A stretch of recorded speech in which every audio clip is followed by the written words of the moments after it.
top deed restricted boating community in Punta Gorda. Today we're going to take a look. I'm Adrienne, longtime Florida realtor, and I'm here to help you get your Florida life.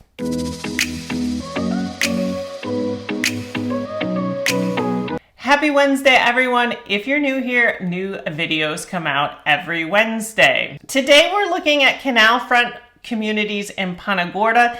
There are two major ones with deed restrictions. We have Punta Gorda Isles and Burnt Store Isles.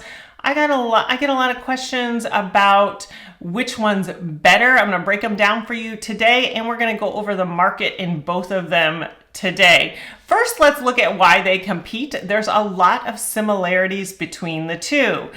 Both have deed restrictions that are city ordinances put out by the city, but don't have an HOA that you pay into. They both have civic associations that are optional that you can join that are very involved in both communities. Both areas are known for their great boating. If you're familiar with these areas or live in one, I'd love to know why you chose what you chose. Help everyone out and let us know in the comments. Let's talk about some differences. Let's take a quick look at Punta Gorda Isles first.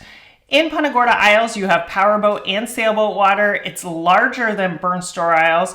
Homes range between very close to open water, just a few minutes, to 30-ish minutes to open water, and it is closer to downtown.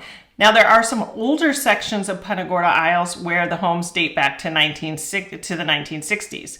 In Burnt Store Isles, you have all sailboat water. There are no bridges. There is one access point to open water, and homes are 15 minutes to 50-ish minutes to open water, so you can get quite a bit further from open water in Burnt Store Isles, where you can be much closer in Punta Gorda Isles.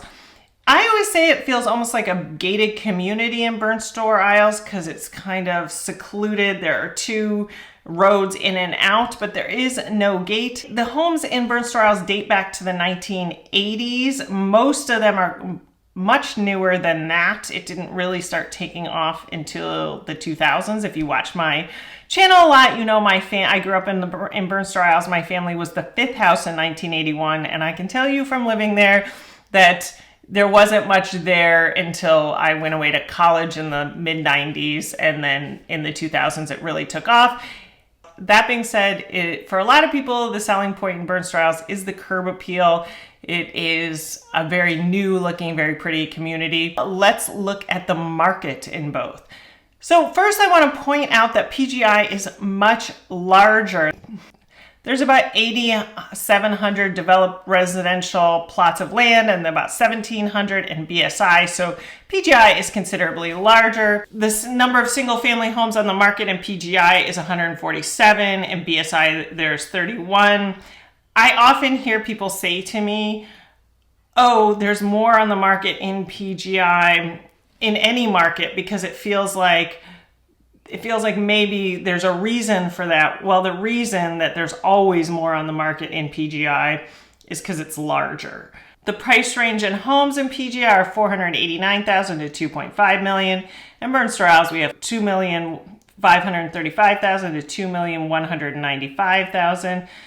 The median days on the market in PGI is 96, in BSI is 114. That's going to get very interesting in a moment.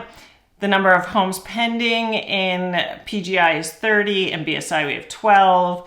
Sold in the last 30 days, 28 in PGI, and then 10 in BSI. Months of inventory in PGI, we have a much higher months of inventory in PGI, 5.25. Whereas 3.1 in Burnt Store Isles. What's interesting to me about that is the median days on the market are actually lower in PGI. You would think it would be the other way around. They're close though. It's a close matchup. Does this surprise you? I'd love to know which neighborhood you think sells faster. Now let's look at some homes that have sold recently so you can get a feel what you get for these different prices. I broke it down to the lowest price houses to sell that have sold in the last 30 days to look at, the highest price, and two in the middle. Now these are homes that have sold in the last 30 days, so we know a buyer came forward and said, this is worth this much money. It's not just a seller saying, hey, we want this much money. So in PGI, we have one that's sold for $430,000. It sold on 4/25/2024. It's built in 1970. It has 1,800 square feet under air. And I will tell you, Bal Harbor, the street it's on, is a busy street. So for $430,000 on a canal in a 1970 home, no pool in PGI. In Burnt Store Isles, we have a 2003 home, but this is on a golf course. It's 2,100, almost 2,200 square feet, and it sold for $598. That's the lowest priced home to sell in the last 30 days in Burnt Store Isles. So much newer, no canal front, larger, on the golf course, and a higher price. Again, you're not going to see a 1970 home in Burnt Store Isles because they did not exist then. When we get into the more middle ground home, I looked in the 800s.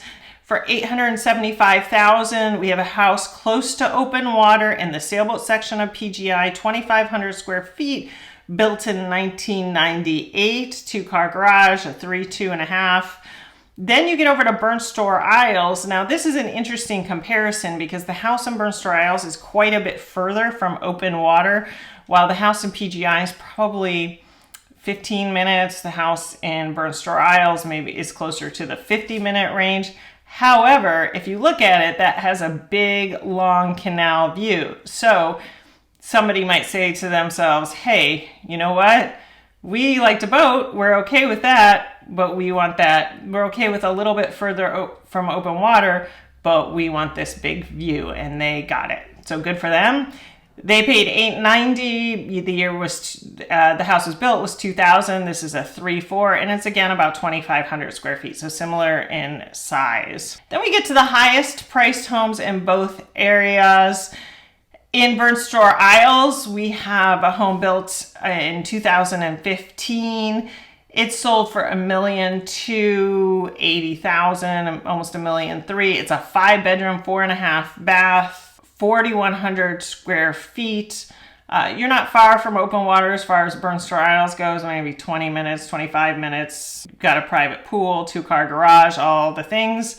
And then the highest priced home in the last 30 days in PGI was $3,100,000. I'll tell you, that's a rarity. That's one of the higher priced homes I've seen it sell in PGI in a long time in my lifetime, I think.